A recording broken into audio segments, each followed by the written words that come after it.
What I'm going to talk about is my experience with Sai Baba at Shirdi.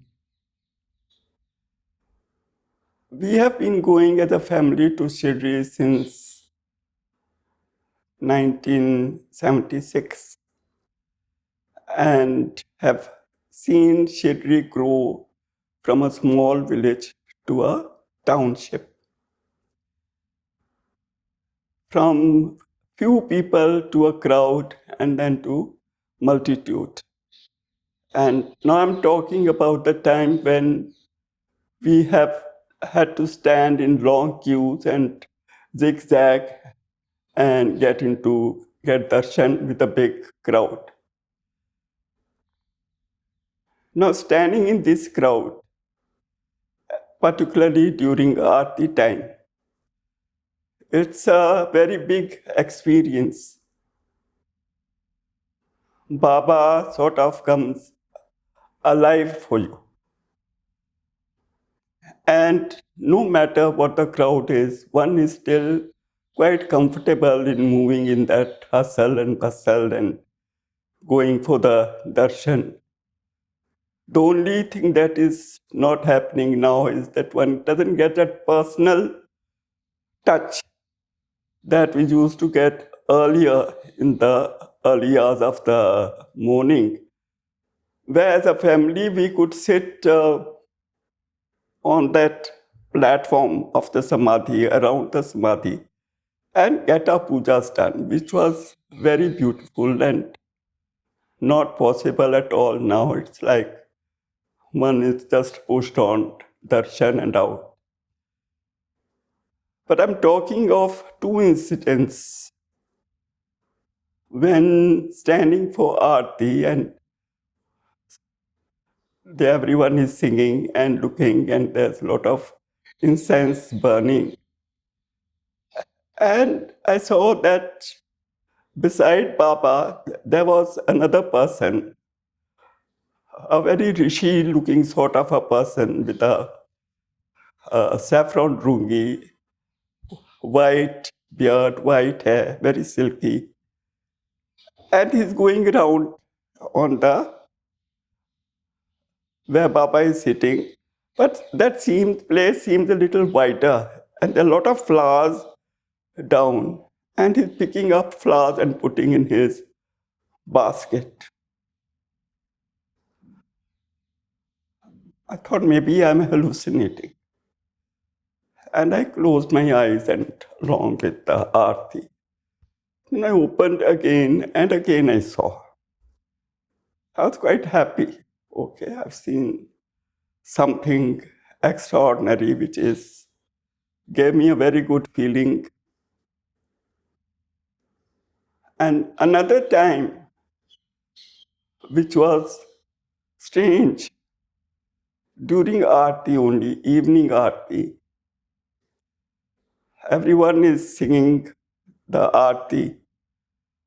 And one keeps looking at Baba to see the expressions changing. So as I was looking, I saw that Sai Baba is Ganpati, and that marble Ganpati with a trunk and all. Again, I closed my eyes to see if I open them again, I will see Ganpati. And I opened, and still very nice, sitting like Baba only, and but head of Ganpati and trunk of Ganpati with all this round jewelry sort of a thing. I had my friend with me. So normally it is she who gets these sort of darshans and talks about it. So I didn't mention because I used to think that she's dreaming. So I thought even she think that I am dreaming also. So I kept quiet. After coming out, we go to the shops to buy trinkets and all for people. Standing there while she was doing the shopping. And in one corner, I saw this big murti just hidden somewhere. So I asked the shop guy, I said, can you show me what is lying over there? He brought it out. He says, yeah, Sai Ganesha. Oh, God. It was, I mean, I still get those goose pimples. He Sai, just like Sai Ram.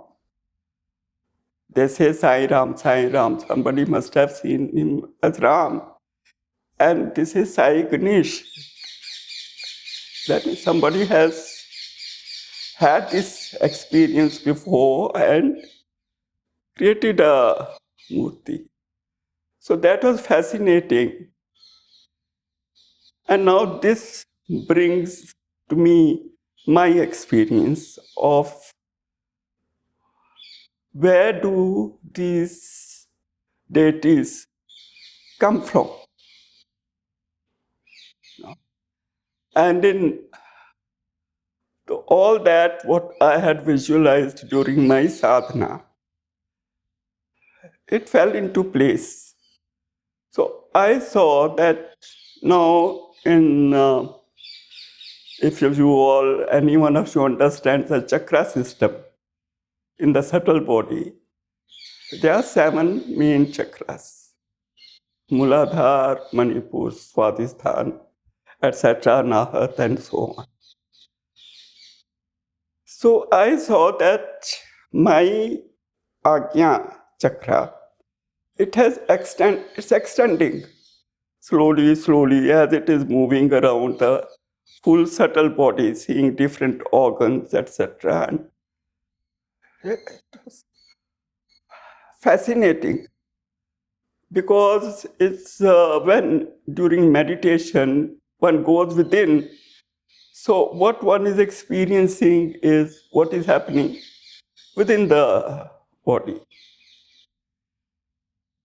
And so that went on for I don't know how many months, a few months.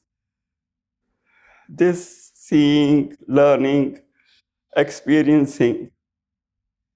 And then as evolution, let's say, consciousness evolves, my consciousness evolved to another level.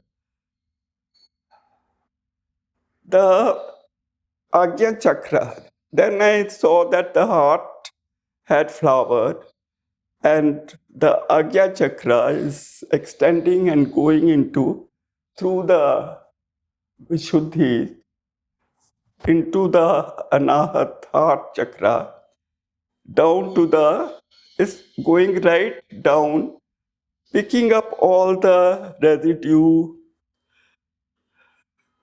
debris, you can say, of our blocks and issues that are stuck to the walls of the intestines and chakras, bringing it all up and depositing into the heart. So this went on. What I'm trying to say is that when one is on any path, certain path, and one is sincere, and one is regular, and one does not question whether what I'm feeling, whether what I'm seeing, is it true, does not doubt, then the process goes on of evolution, purification of thoughts, what is right and what is wrong. Now, in the chakra system, the Ganpati as the governor, guardian, is sitting in Muladhara chakra. That is the earth element. So where does creation fructify from? From the earth. So our physical body is the earth. Our bones, etc. It's from the food that we eat that comes. And Muladhar is because the Jivatma, because of the gravitational pull, drops into the Muladhar. Ganpati is sitting there. to help it evolve to get out of that swamp of the Muladhara. So he is also, I feel, the creative principle, which is uh, guiding the human consciousness to the ultimate understanding of itself and of its being. So then this Ganpati is sitting at Muladhar. It's also sitting here at the Agya Chakra. So at both ends, from the earth, it is guiding the Jivatma and helps it to push it up to Swadhisthana.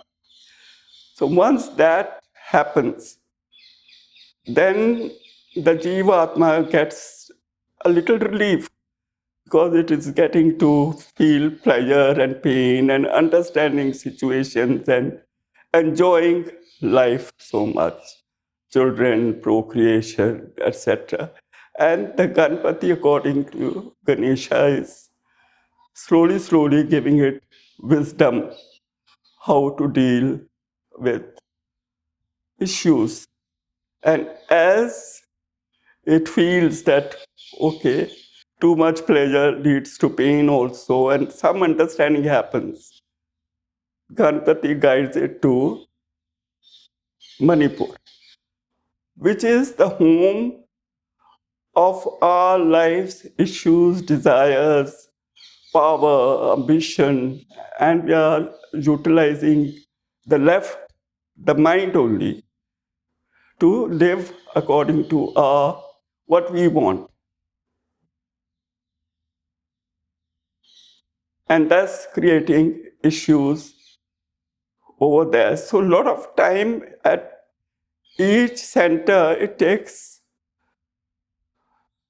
number of lives. I mean, one can't count to get out of certain attachments, certain issues, certain fear of insecurity issues, all that the Jivatma goes through. So once all those issues, but what are the issues of relationships? Life, your life is full of relationships. Whether it's your pets, whether it is your employer, whether it's your employees, whether it's your husband, wife, children, uncle, aunt, anything. So to resolve each and experience the emotion of each relationship, and then the give and take that we create, action through action, reaction, and all that. So to resolve all those in next life and next life and next life and next life.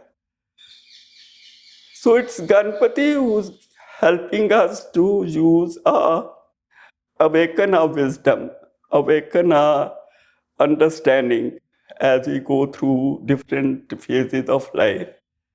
And ultimately, when the Jivatma gives up and surrenders, let life take its course. I'm not going to do anything now.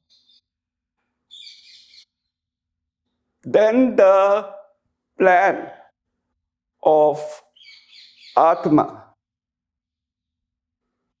which is lying on the right side of the chest, that piece of God, then it starts its potential because it has taken manifestation and body to experience life. It had another plan to experience the purpose. But the plan is still there. But because of the Jivatma's egoic issue to do things better, this will work better, this relationship will work better, putting all those blocks on the way, time is wasted. So when the Jivatma, after getting fed up of fighting to lead a good life gives up, then the true journey starts and the life becomes comfortable and easy. At that time, what they call is the death of the mind. The mind is then overruled and the heart takes over. At the Manipur chakra, love of power becomes in the heart, power of love. So when I saw Sai Baba as Ganpati, this potential, I can say that he is part of that whole, which if we worship a Baba, or if we have belief in Baba, if we think of him as somebody who grants wishes, you know, then he is the one. That means we have given up our ego and he starts functioning as the Atma within us and leads us to our potential. So, I mean, this talk,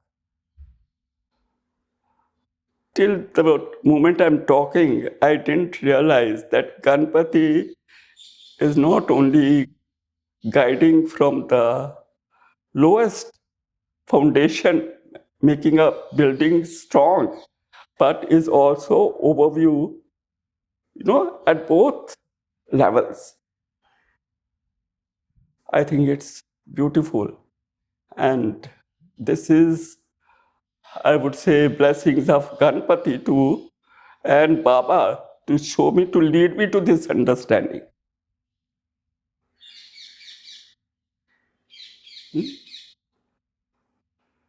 So anything, if you go within, so all these, so where did Ganpati come from? The rishi who saw this, experienced maybe something like what I experienced. That rishi or that group created a form of Ganpati. And because they saw this is the form that is the wisdom, giving us wisdom, they created that form. Because the abstract reality,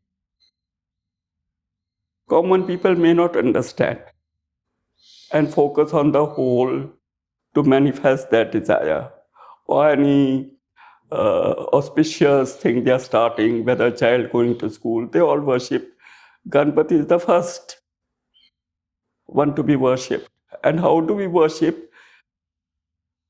We are told to put flowers here, we are told on the murti, we are trying to help us focus on a wisdom center.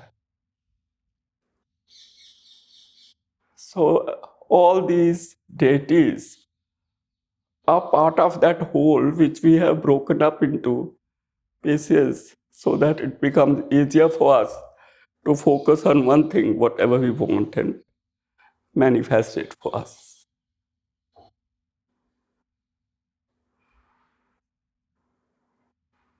So I'm very thankful to Baba for that vision. It's very sweet.